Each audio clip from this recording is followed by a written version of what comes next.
Hello बच्चों, welcome to my channel. आज आपको बताएंगे कि पढ़ने में आप मन कैसे लगाओ, कि आप पढ़ाई कैसे मन से करो। ठीक है, आप पढ़ना चाहते हो लेकिन आपका पढ़ने का मन नहीं करता है। देखो, पढ़ना या पढ़ाई करने में आपको 5 बातों को ध्यान रखना होगा। देखो, आज आपको बताएंगे पढ़ाई में मन कैसे लगाएं।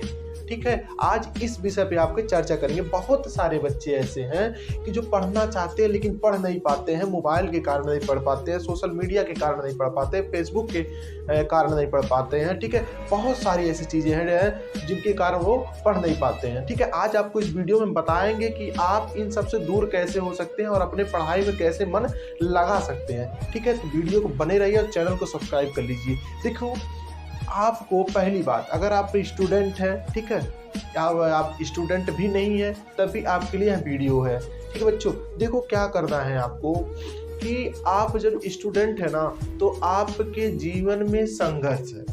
ठीक है, और अगर आप स्टूडेंट नहीं है ना, तभी आपके जीवन में संघर्ष है। देखो, संघर्ष क्यों है बच्चों? देखो, आप स्टूडेंट है तो आपको पढ़ना है, तो पढ़ाई आपका संघर्ष हो गया। ठीक है, आपके घर में कोई सदस्य हो गया, वो भी संघर्ष कर रहा है, चाहे आपके पिताजी हुए या माताजी हुई, सुबह खाना बनाना है, शाम को खाना बनाना है, रोज खाना उनको बनाना है। ठीक है, घर के काम देखना है। ठीक है, पिताजी का घर का मैनेजमेंट देखना है। ठीक है, तो वो हर सदस्य आपके घर का क्या कर रहा है? संघर्ष कर रहा है। और आप क्या स्टूडेंट अगर, तो आपको भी पढ़ाई करना है। ठीक है, वो भी आपका संघर्ष है। तो इस संघर्ष को क्या करना है, आपको डिप्रेशन में नहीं लेना है। ठीक है, आपको इसको बहुत मजे के साथ करना है। ठीक है, तो हम आपको बताएंगे कि आप अपने पढ़ाई में मन कैसे लगाओ।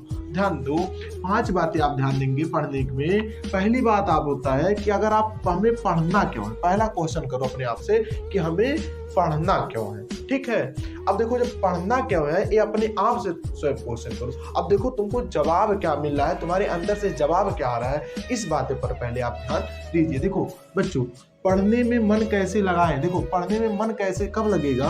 जब आपको अपना पर्पज पता चल जाएगा कि हम किस कारण से या किस उद्देश्य से पढ़ना चाहते हैं। जैसे मान लो आप अगर 10वीं में हो या 12वीं में हो या ग्रेजुएशन कर चुके हो, ठीक है, तो आप एक टारगेट बनाओ। पहले क्या करोगे, आप एक लक्ष्य बनाओ कि हमको 10वीं में 90 प्लस आना है, या 12वीं में हमें 90 प्लस आना है, या मुझे एक गवर्नमेंट जॉब चाहिए, हमें अनिवार्य है। ठीक है, तो बच्चों आप एक टारगेट पहले फिक्स करो पढ़ने के लिए। ठीक है, जब तक आप कोई टारगेट नहीं बनाओगे तब तक आप उस पर कोई काम नहीं करोगे। रूल नंबर फर्स्ट आपका है। ठीक है, अब टारगेट बनाने के लिए आपको क्या करना होगा कि सोचना होगा कि हमें किस क्षेत्र में जाना है। ठीक है, अब आप पढ़ाई कर रहे हो तो किसी को यूपीएससी करना है, किसी को एसएससी करना है, किसी को बैंकिंग की तैयारी करना है, तो सबको अलग अलग तैयारियां करना है। तो हमको एक टारगेट बना लेना है कि हमको क्या करना है। ठीक बच्चों, मान लो कोई यूपीएससी की तैयारी कर रहा है बच्चा,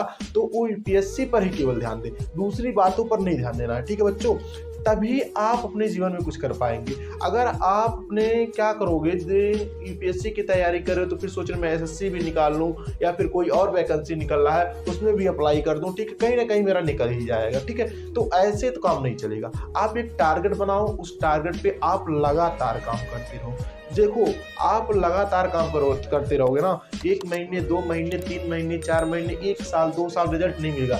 लेकिन क्या होगा ना, जब उस विषय पे या कोई भी सब्जेक्ट पे आप लगातार काम करते हो तो आप उसके एक्सपर्ट हो जाते हो धीरे धीरे। इसके बाद लोगों को आपको पहचानने लगते हैं कि ये बंदा इस सब्जेक्ट में एक्सपर्ट है। ठीक बच्चों, तो कहीं ना कहीं आपका नॉलेज कहीं नहीं जाता है, असफलता आपके जीवन में आती रहेंगी। तो ध्यान दें, आप पहले लक्ष्य बनाएंगे अपने जीवन में। रूल नंबर फर्स्ट, जब तक आप कोई लक्ष्य नहीं बनाएंगे तब तक आप पढ़ने में आपका मन नहीं लगेगा। ठीक है, तो लक्ष्य बनाओ। ठीक बच्चों, इसके बाद लक्ष्य बनाने के रूल नंबर सेकंड क्या होता है? रूल नंबर सेकंड में आपको शांत रहना है। ठीक, देखो, शांत रहने का मतलब क्या है, आपका दिमाग शांत होना चाहिए, ज़्यादा बोलना नहीं है, किसी के सामने ऐसा नहीं करना है कि अरे मेरा निकल जाएगा या मैं पढ़ने में बहुत तेज हूँ, ऐसा कुछ भी ये सब भाव नहीं बनाना, ठीक है। आपको शांत रहना है। कोई आपसे कुछ कह रहा है तो उसकी बातों पे आप गौर कीजिए, शांत दिमाग से आप उसकी बातों को सुनिए, ठीक है, समझिए उसको बातों को, ठीक है। इसके बाद जब आपको लगे कि अब हमें बोलना चाहिए तब बोलिए, बिना मतलब के मत बोलिए, ठीक है। बिना मतलब के बोलने वाले लोग उनका कहीं इज्जत नहीं होता, ध्यान रखना बच्चों। तो आपको क्या करना है, शांत रहना है। जब आप शांत रहेंगे तो आपका दिमाग शांत रहेगा, जब आपका दिमाग शांत रहेगा तभी आप किसी भी काम को अच्छे तरीके से आप कर सकते हो, ध्यान रखना। रूल नंबर 2 है। तीसरा नंबर रूल आपका कहता है कि पढ़ाई से अलग भी कोई एक्टिविटी करें। देखो, अब आप ऐसा नहीं है कि आपको लगातार पढ़ना ही है। देखो, अगर आप कोई चीज लगातार कर रहे हो ना तो एडिशन की तरह हो जाता है, ठीक है। तो हमको ऐसा नहीं कि लगातार पढ़ना ही है, पढ़ाई के साथ साथ हमें कुछ अलग भी करना है। जैसे मान लो आप क्या कर सकते हो, जिम ज्वाइन कर सकते हो, योगा कर सकते हो, या कोई अलग स्किल सीख सकते हो, ठीक है। उससे क्या होता है ना, आपका दिमाग थोड़ा फ्रेश रहता है, ठीक है। जैसे मान लो आप योगा करते हैं, ठीक है, या जिम करते हैं, तो आप क्या फिजिकली ठीक होते हैं। जब आप फिजिकली ठीक रहेंगे ना तो आप मेंटली भी ठीक रहेंगे, ठीक है। कहा जाता है कि स्वस्थ शरीर में स्वस्थ मस्तिष्क बैठता है, ठीक बच्चों। तो आप कोई पढ़ाई के साथ कोई अलग एक्टिविटी करें, रूल नंबर आपका 3 कहता है, ठीक बच्चों।